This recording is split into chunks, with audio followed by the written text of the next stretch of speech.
todo está escrito en la Biblia, lo que el mundo que vamos a vivir dentro de muy poco tiempo va a ser un mundo lleno de cambios en todos sentidos.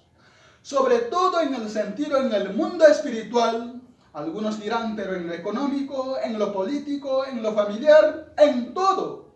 Y por eso les anunciaba el jueves que yo quería hoy hablar de algo que se ha estado comentando en estos días y que cada vez vamos a ir a hablar más. Y es del nuevo orden mundial. ¿Cuál es la actitud del creyente? ¿Cuál es la actitud de un hijo de Dios? Ante todo esto, ¿cómo podremos reconocer este tema del famoso nuevo orden mundial?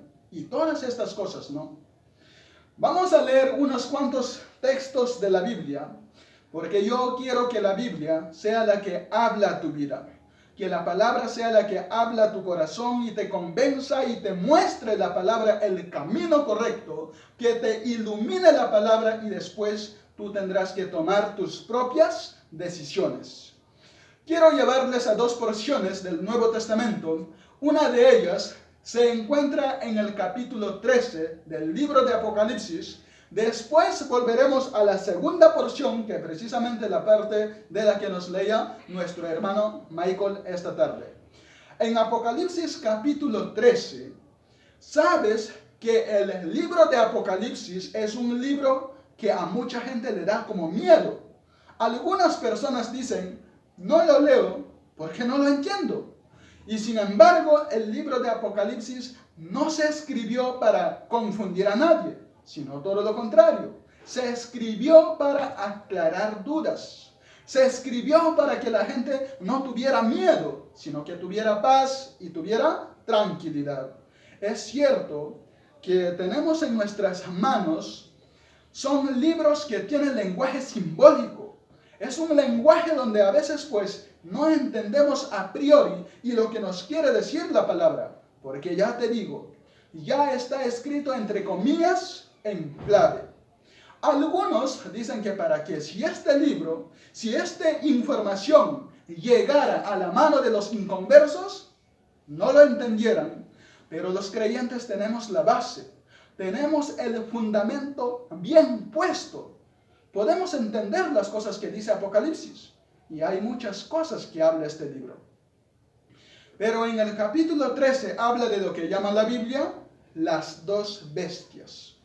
La palabra bestia, jaibá es una expresión que se utiliza para hablar de un animal que mete miedo, un animal que trae terror, pero al mismo tiempo un animal casi rayando lo mitológico, un animal que es una mezcla de realidad y de ficción. Esa es la palabra que emplea la Biblia cuando habla de estos dos personajes. Capítulo 13, verso 1, dice así la palabra. Me paré sobre la arena del mar y vi subir del mar una bestia que tenía, dice aquí, 7 cabezas y 10 cuernos. No hay ningún animal que hoy en día exista que sea así. Es algo totalmente metafórico, ¿no? Y sus cuernos tenía 10 diademas y sobre sus cabezas un nombre blasfemo. La bestia que vi era semejante a un leopardo, pero sus pies eran como de oso y su boca como boca de león. Fíjate qué mezcla, ¿no?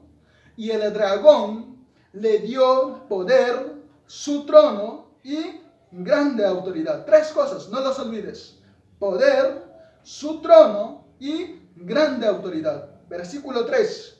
Vi a una de las cabezas como herida de muerte, pero su herida mortal fue sanada. Y se maravilló toda la tierra en pos de la bestia. Adoraron al dragón que le había dado autoridad a la bestia, y adoraron a la bestia, diciendo, ¿quién como la bestia? ¿Y quién podrá luchar contra ella? También se le dio boca que hablaba grandes cosas y blasfemias, y se le dio autoridad para actuar 42 meses. Es lo mismo que decir 3 años y medio. O vi 1260 días, como también se dice en otro texto. Abrió su boca en blasfemia contra Dios, para blasfemar de su nombre y de su tabernáculo. y de los que moran en el cielo. Se le permitió hacer guerra contra los santos y vencerlos. También se le dio autoridad sobre toda tribu, pueblo, lengua y nación. Y le adoraron todos los moradores de la tierra, cuyos nombres no están escritos en el libro de la vida del Cordero que fue inmolado desde el principio del mundo. Si alguno tiene oído para oír, que oiga. Después en el versículo 11 habla de otra bestia. Si os des cuenta, después vi otra. No es la misma, es otra bestia. Pero si os des cuenta, dice que esta bestia subía de la tierra.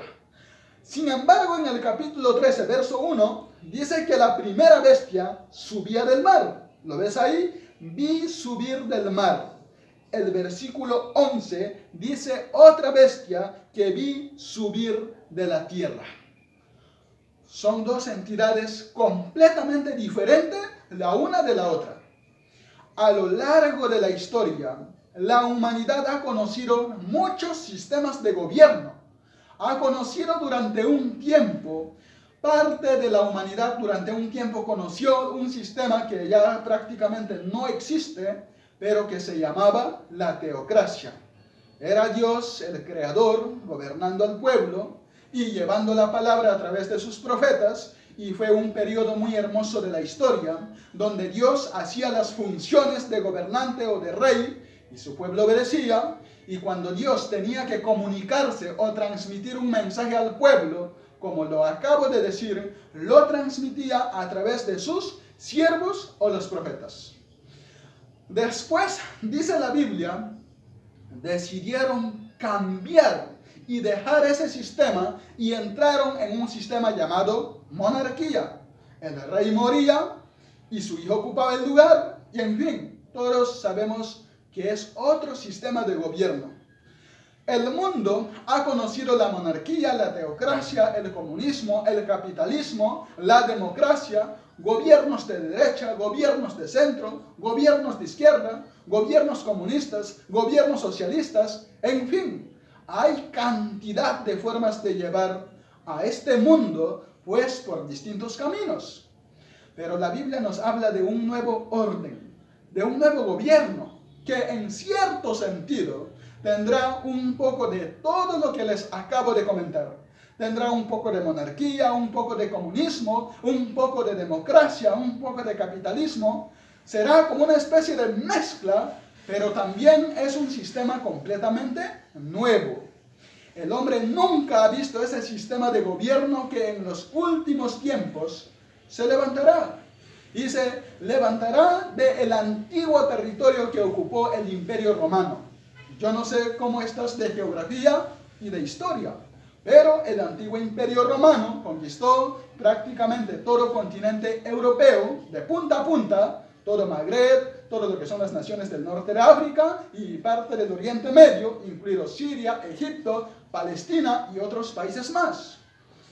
De ese antiguo territorio romano, un territorio enorme, la Biblia nos enseña que en los últimos tiempos se formará un nuevo orden mundial. Se levantará un gobernante que no sabemos su nombre, pero sí tenemos muchísima información acerca de este personaje, que no es un personaje de la mitología, ni es una especie de engendro entre algo espiritual y algo físico, sino que será un hombre de carne y de hueso, con padre, con madre, con genealogía, con lugar de nacimiento, con pasaporte, etcétera, etcétera. Digo esto porque a veces Hollywood y algunas películas muestran al famoso anticristo como una especie de relación entre Satanás y una mujer, y nace ahí una cosa que no sabe si es un demonio o es un niño. Olvídense de eso. El anticristo, y dicho sea de paso, el único que en la Biblia llama a este personaje anticristo es el apóstol Juan. Esa palabra no aparece en ninguna parte de la Biblia, sino solamente cuando Juan habla de este personaje, anticristo. Alguien que se opone a Cristo, alguien que ocupa el lugar de Cristo. porque Anticristo no será un ateo. Satanás no es tonto. Satanás sabe perfectamente que lo espiritual siempre al hombre le tira, por un camino o por otro. Luego el Anticristo no será un ateo, sino que será una persona que caerá en lo más bajo que puede caer un ser humano. Y esa es la egolatría. Es pretender recibir adoración como si fuera un dios. Esto no es nada nuevo. Ya en Egipto, en Roma y en otros imperios se ha visto como el hombre ha querido ser adorado. Al faraón se le llamaba hijo del dios Ra, hijo del sol. Y en Roma sabemos que miles de personas fueron matados y fueron asesinados, fueron quemados porque querían recibir adoración y querían incluso que se les presentaran sacrificios y flores y reconocimiento.